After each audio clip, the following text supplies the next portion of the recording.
64 news TV বাংলাদেশের সকল দর্শককে জানাই শুভেচ্ছা ও অভিনন্দন।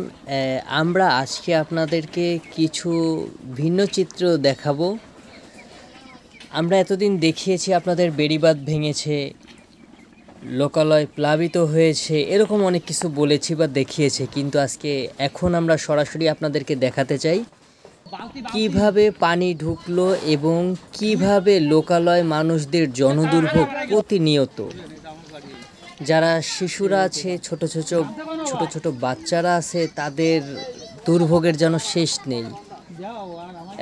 দেখতে পারেন আপনারা, বন্যা এমনভাবে হয়েছে, কিন্তু বন্যা হয়েছে ঠিক আছে, বাতাস হয়নি, তবুও কিন্তু ঘর বাড়ি ভেঙে গেছে। কেন ঘর বাড়ি ভেঙে গেছে এটাই আপনাদেরকে আজকে আমরা জানাবো। প্রথমত যদি আমরা আপনাদের জানিয়ে রাখি, গ্রাম অঞ্চলে যে কোনো ঘর স্বাভাবিকভাবে খুঁটি থাকে, নিচে হচ্ছে গিয়ে মাটি থাকে, কিন্তু খুঁটির উপরে পুরো ঘরটা থাকে। আর ঘরের যে পায়াগুলো আছে এটা মানে মজবুত, ঠিক আছে, এটা কিন্তু মাটির উপরে থাকে। প্রথমে মাটি থাকে, তারপরে হচ্ছে একটা সিমেন্ট আছে, সিমেন্টের একটা পিলারের মতো, ওই উপরে কাঠের ঘর দাঁড়া করানো থাকে, তো অনেকটা সাপোর্ট দিয়ে ঘরটা আটকানো থাকে। তো এইভাবেই হচ্ছে গ্রামের ঘরগুলো হয়। আর পাকা যে ঘরগুলো হয়, পাকা বাড়িগুলো হয়, এগুলোর কোনো তুলনা নেই। যখন হচ্ছে কাঠের ঘরগুলোতে মানুষ বিপদে পড়ে, তখন দেখা যায় যে তারা ছোট বড় সব মিলিয়ে যে কোনো ঘরে, মানে বিল্ডিং ঘর যেগুলো আছে, দালান ঘর বলে অনেকে, সেগুলোই হচ্ছে মানুষ আশ্রয় নিয়ে থাকে। কিন্তু অনেক ক্ষেত্রে দেখা যায় গ্রামে পাকা ঘর থাকলেও ফ্যামিলি থাকে, অনেকের মন মানসিকতা এক থাকে না। তাদের কাছে গেলে তারা অনেক সময় নারাজ হয় যে না, আমাদেরই পরিবারের লোক সংখ্যা অনেক, তো আপনারা কোথায় থাকবেন। তখন সর্বশেষ কোনো উপায় না পেয়ে তারা মসজিদে যায়, মসজিদের ওইখানে আশ্রয় নেয়, সর্বশেষ মসজিদেই আশ্রয় নিয়ে থাকে। তো মসজিদে আশ্রয় নিলেও তাদের তো কোনো রান্নাবান্না হয় না। দূর দূরান্ত থেকে যে সকল মানুষ, শিক্ষার্থীরা আছেন, সবাই হচ্ছে ত্রাণের ব্যবস্থা করে দিয়েছেন, শুকনা খাবার, চিড়া মুড়ি।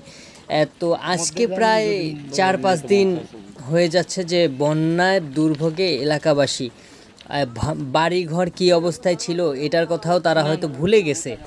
তো সব মিলিয়ে আমরা যেটা দেখতে পারি, সকলেই দেখতে পারি, নদীর পাড়ে বা কোনো বেড়িবাঁধের পাড়ে যে ঘরগুলো ছিল, এই ঘরগুলো কিন্তু সব থেকে আগেই প্লাবিত হয়েছে বা ভেঙে গিয়েছে। অনেক ক্ষেত্রে দেখা যায় পানির তীব্র জোয়ারের চাপ থাকার কারণে অনেক ঘরগুলোকে ভাসিয়ে নিয়ে গিয়েছে।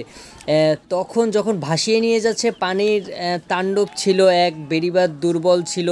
এমনিতেই দেখা যায় আমফান, বুলবুল, ঘূর্ণিঝড় রেমালের আঘাতে টেকসই বেড়িবাঁধ মোটেও ছিল না, কিন্তু যতটা ছিল ততটাও মানুষ ক্ষতিগ্রস্ত হয়েছে। তো এই যে ক্ষতিটা হয়েছে, সাধারণ মানুষের এই ক্ষতি পুষিয়ে উঠতে হয়তো তাদের অনেকটা সময় লেগে যাবে। তো আমরা এখন দেখতে পারতেছি এই মুহূর্তে যে পানিতে দাঁড়িয়ে আছে একজন আপা, সে দেখাচ্ছে যে তার বাড়ির কি অবস্থা, কিন্তু তার মুখে বলার মতো তার কোনো ভাষা নেই। এবং সে আমাদেরকে বলতেছে যে কিছু লোকের কাছ থেকে কিছু খাবার পেয়েছে, আপাতত এটা খেয়েই হয়তো সে বেঁচে থাকতে পারবে। আর আমরা যদি একটু দেখাই যে ঘর বাড়ির কী অবস্থা, মাটির ঘর এবং পানি সব একত্রভাবে মিশে গেছে।